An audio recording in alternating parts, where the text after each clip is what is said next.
बिस्मिल्लाहिर्रहमानिर्रहीम। अस्सलाम वालेकुम। हम स्टार्ट करने लगे एमटीएच 632 की असाइनमेंट। सर मंसूर की असाइनमेंट है। स्टार्ट करते हैं इसका सोल्यूशन। आपके पास 2 क्वेश्चन है। लास्ट डेट 13 नवंबर है इसकी। तो स्टार्ट करते हैं जी। आपके पास जो क्वेश्चन नंबर 1 है वो है express the complex number in exponential form. आपने इस कॉम्प्लेक्स नंबर को एक्सपोनेंट फॉर्म में लेकर जाना है। तो एक्सपोनेंट फॉर्म में लेकर जाने के लिए ओके, सबसे पहले तो आपके पास ये जो इक्वेशन गिवन है इसको आपके ये दोनों मल्टीप्लाई हो रहे हैं, प्रोडक्ट है, तो हम पहले इनको मल्टीप्लाई करेंगे। हम इसको एक z की फॉर्म में लेकर आएंगे। एक z से फिर हम उसको एक्सपोनेंशियल फॉर्म के अंदर कन्वर्ट करेंगे। तो स्टार्ट करते हैं जी। सबसे पहले आपके पास यहाँ पे जो वैल्यूज गिवन है वो -2 + 3 अयोटा गिवन है, और जो आपके पास जो दूसरा है वो 1 - अयोटा। इन दोनों को मल्टीप्लाई कर लेंगे। मल्टीप्लाई करने के बाद अब मल्टीप्लिकेशन बहुत ईजी है। फर्स्ट को पहले -2 को इस सारे के साथ मल्टीप्लाई करें, फिर 3 अयोटा को इस सारे के साथ मल्टीप्लाई करें। -2 × 1 -2 हो जाएगा, -2 × -अयोटा प्लस 2 अयोटा हो जाएगा।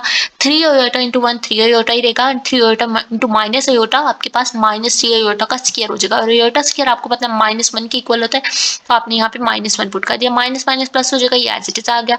अब आपके पास ये 3 अयोटा 2 अयोटा 5 अयोटा बन गया, और +3 -2 1 + 5 अयोटा आपके पास z आ गया। ये आपके पास x होता है, x इज 1, और ये आपके पास रियल पार्ट, और ये इसका इमेजिनरी पार्ट क्या आ गया, 5 आ गया। आप इसको 1 + अयोटा 5 लिखें, ठीक है। उसके बाद आपने इसको एक्सपोनेंशियल फॉर्म के अंदर कन्वर्ट करना है। एक्सपोनेंशियल फॉर्म के अंदर कन्वर्ट करने का मतलब आपने इसको e की पावर अयोटा थीटा के अंदर लेकर जाना है। z = r e की पावर अयोटा थीटा के अंदर। तो r आपने फाइंड करने के लिए आप r किस तरह से, मैग्नीट्यूड किस तरह से फाइंड करते हैं, आप x² + y² square root x² + y² करते हैं तो आपके पास r आ जाता है। इसके अलावा आपने इसका थीटा फाइंड करना है, आर्गुमेंट फाइंड करना है जिसको आप कहते हैं, एंगल फाइंड करना है, तो वो हम फाइंड करना सीखेंगे। लेकिन आपके पास x अभी क्या है, 1 है, y क्या है, 5 है।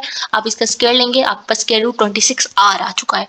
इसके बाद आपने इसका थीटा एंगल फाइंड करना है, और एंगल फाइंड करने के लिए आपके पास फॉर्मूला होता है टेंजेंट इनवर्स ऑफ y/x, जिसको आप आर्क टेंजेंट भी सम टाइम लिखते हैं। y/x लिखेंगे, 5/1 आपके पास टेंजेंट इनवर्स ऑफ 5 आ गया।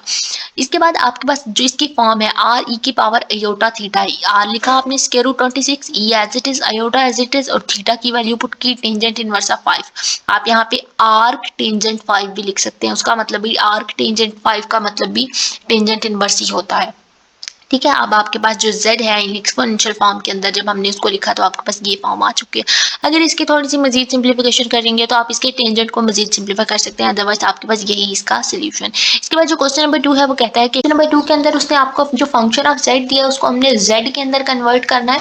तो 5x + y लिखा हुआ है, तो आई थिंक सो इधर अयोटा की फॉर्म भी आएगी, 5x + अयोटा y होगा, तभी हम इसको z के अंदर कन्वर्ट कर सकते हैं। अगर आप इसी फॉर्म को कन्वर्ट करें तो आपके पास कुछ इस तरह से होगा, ये 5x + 5y हो जाएगा, और फिर आप रियल पार्ट को और इमेजिनरी पार्ट को इकट्ठा कर लें। रियल पार्ट और इमेजिनरी पार्ट का क्या मतलब है, आप इसको इस तरह से इकट्ठा करेंगे, फिर 5x और ये अयोटा 3y इकट्ठे हो जाएंगे, और आपके पास आप जो इमेजिनरी और रियल पार्ट है, रियल पार्ट आपके पास 5x बन जाएगा, और y जो है वो आपके पास अयोटा 3y जो है उसका इमेजिनरी पार्ट बन जाएगा। लेकिन उस टाइम पे आपके पास 5y जो है वो सेपरेट हो जाएगा, वो अकेला हो जाएगा।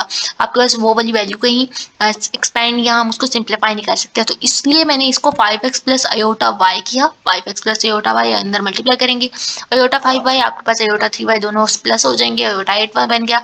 5x आपके पास इसका रियल पार्ट आ गया, और ये इसका इमेजिनरी पार्ट आ गया। अब जब आपने इसको ये आप जब आपके पास ये फॉर्म बन के आ गए तो ये आपके पास एक z की फॉर्म है। z क्या होता है, z = x + अयोटा y होता है, और जब आपने इसका z बाहर लेना है तो बाहर लेने का मतलब है आपने इसका कॉन्जुगेट ले लेना है। जब आप इसका कॉन्जुगेट लेंगे तो कॉन्जुगेट लेने से ये आपके पास 5x - अयोटा 8y बन जाएगा, और आपका क्वेश्चन जो है वो सॉल्व हो गया।